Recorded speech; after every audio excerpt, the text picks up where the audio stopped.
It's a 91 Mazda Miata. Now you said there's a certain series. What series they call It's the NA, and the NAs have the pop-up headlights. I bought the car about 15 years ago, and what happened was I had a really good job with a company car, and the company got sold, and I got laid off, and they came and took the car away.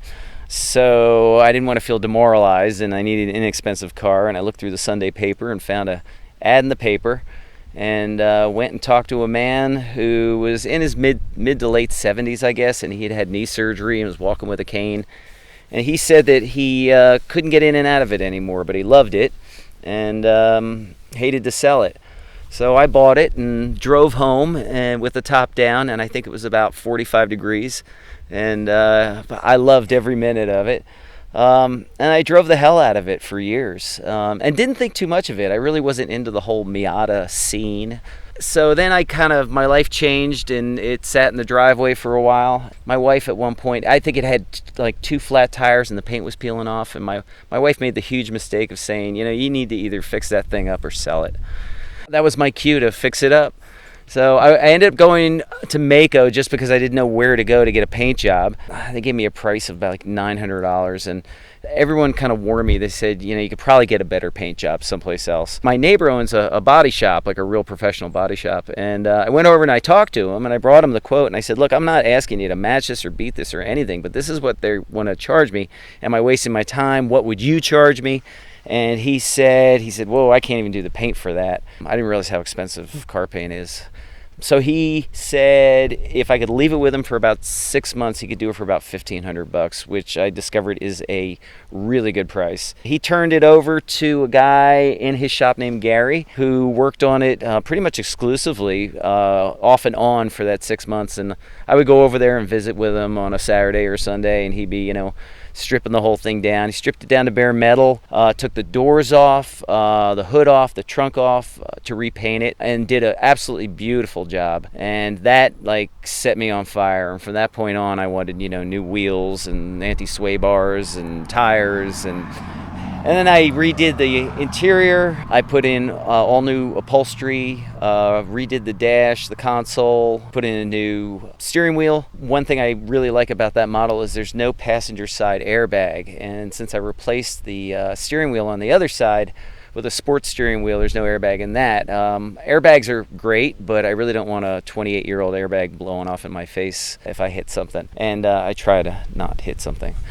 I just went for a real European, Japanese cruiser, something that was kind of classic and timeless, and tried to keep it black and white, real simple for the color scheme. Nothing too flashy, but I wanted the kind of interior where if someone walked up and looked into it, they would want to drive it. I think I got close to that point, so I'm real happy with it. Is there anything that somebody who's not a Miata person would be surprised by? Yeah, it's not quick off the line, but once you get going, it's just the road blends with the car so beautifully, and it's smooth and it tracks well. You can hear the engine. It almost sounds cliche, but you almost become one with the car, especially on a road like the Blue Ridge Parkway. When you redid the suspension, is it pretty much set up as stock with lowered springs? Okay, so it is a little lower. Yeah, a little bit lower, and that wasn't my goal. It was just the way the springs came. That was, and when I dropped it down, because I really wasn't even into the whole lowering thing, I dropped it down. I'm like, well, actually, that looks pretty good. And then someone was like,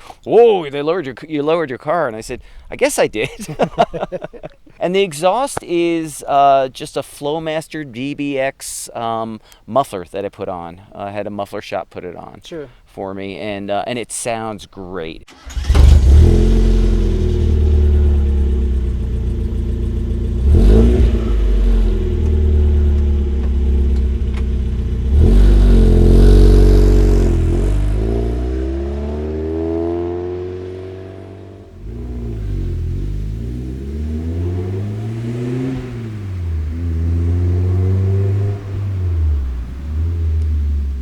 I do have headers on it, or header and singular, and I think that helped a lot, and an air intake on it, and that's about it. But a lot of it I really went for sound, look, experience over performance. The car performs well as it is. I mean, Miatas are great. They're not for everybody. I'm only about 5'9", so I fit in there real well. And that's another thing. I almost feel like I have an exclusive pass to drive a small car because I'm not a big guy. When your goal is fun, that pretty much nailed it. Fun, and how it looked, how someone who would walk up to it, how they would be struck by it. And I think just the simplicity of the black interior, the white exterior, I tried to go for a real clean look. I bumped out the rear tires a little bit with spacers. Thought it gave it a nicer stance. I know it changes the geometry of the suspension a little bit, but I'm not tracking it and I'm not driving crazy. What was like the biggest challenge in getting it back to this condition? It became almost a hobby of sorts to search for parts. You know, bookmarking every Miata parts catalog on the internet and searching for parts, and then searching for some parts that are very hard to get, like the gas cap. They're kind of hard to get. They're available, but you gotta really search for them. The rear view mirror is made in Germany. I can't tell you what brand it is. That's something that I really, really like. It's a real nice touch. It vibrates. It's tiny. It's hard to see out of, and I still love it. I love the way it looks. I redid the dash. That chrome dash panel around the gauges is kind of a rare piece, hard to get.